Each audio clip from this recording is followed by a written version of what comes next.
Hey everyone, Aaron here with Elite Water Sports, and today's video is 10 life hacks that I've acquired over 20 years of kiteboarding just to make my life easier. Stay tuned and we'll get into those details.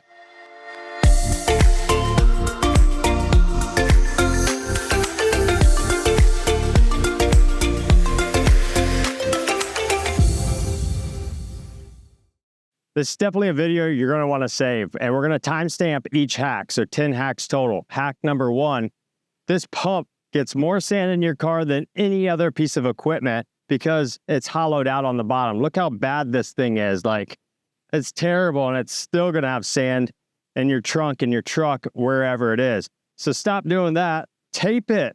And I like to do orange tape so I know where my pump is everywhere on the beach. If somebody's using it, which isn't a big deal. At least I know it's my pump. I can grab it, throw it in the truck, and no sand will be caked up in there. Hack number 2, we're still on the pumps. These things will last a long time, but what ends up happening is it sucks in a lot of debris, even with this filter. And over time, that lubrication fails. All it is just this screw top. Unscrew this top, slide it up, and you'll see some seals inside of it. Be careful with what you use. I'm not recommending any kind of lubricants. That's up for you guys to find out, all right? But get in there, clean it up, put some lubrication on this shaft. It might make this shaft a little dirty. Just don't put your hands on it, and this pump will last a lot longer. Hack number 3 is this super cool equipment. It's just a water rinse kit, but this one has a battery power in it. And well, this one is actually Tanner's, our videographer, and he can actually go through 2 sets of gear, like all of your bars, all your boards, everything, and be able to rinse himself along with his girlfriend.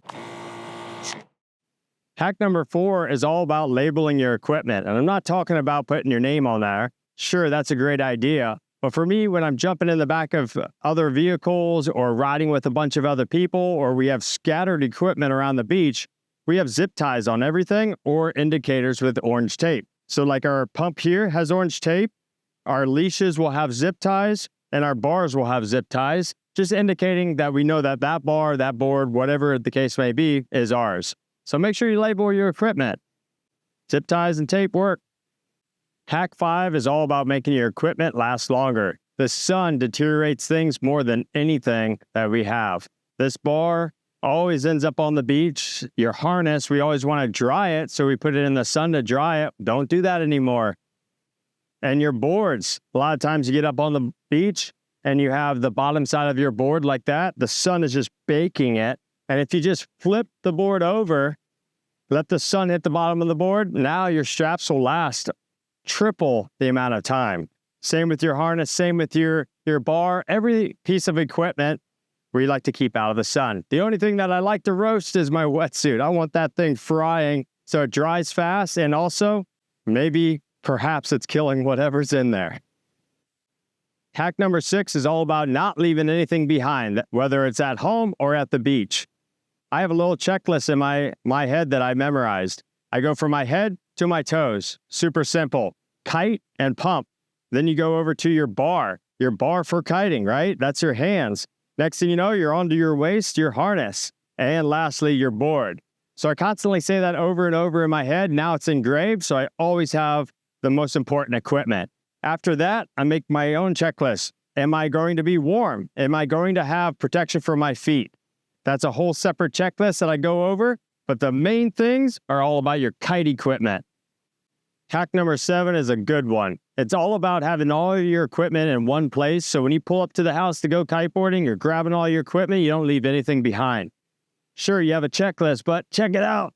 Travel bags are not just for the airliners. Use it at home. Use it for your local spot. You can literally just have this sitting in your garage with all of your gear ready to go. Your kite, your board, your harness, everything that you need to go kiteboarding all in one spot.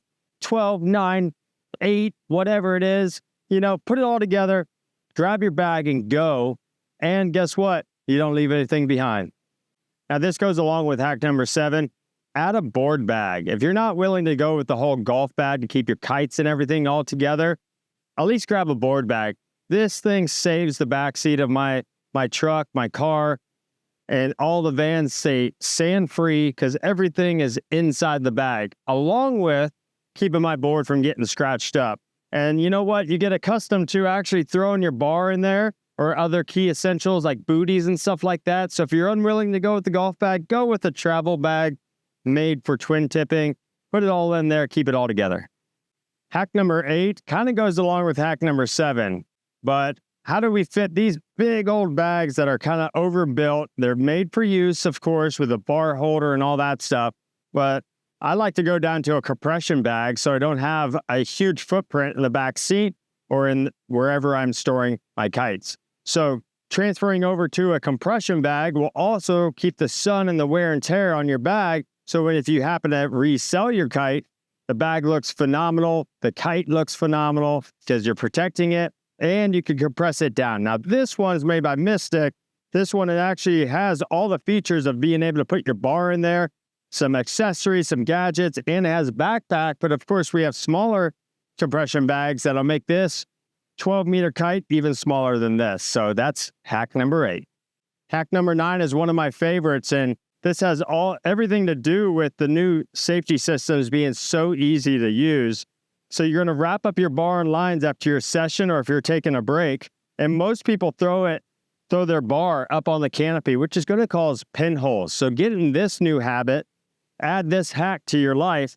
You're just going to eject, take this little loopy thing, connect your eject to it, and now your bar and lines are nice and organized. People aren't tripping on them or snagging them, and also you're not inverting it. So check that hack out, add it to your habits. One of the most important, hack number 10, is keeping your bar tuned.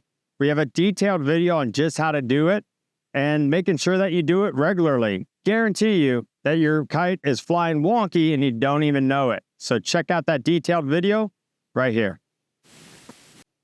All right, so those are 10 hacks to make your life easier up on the beach. Here at Elite Water Sports, we always want to make it easier for you to get into kiteboarding and also progress through kiteboarding.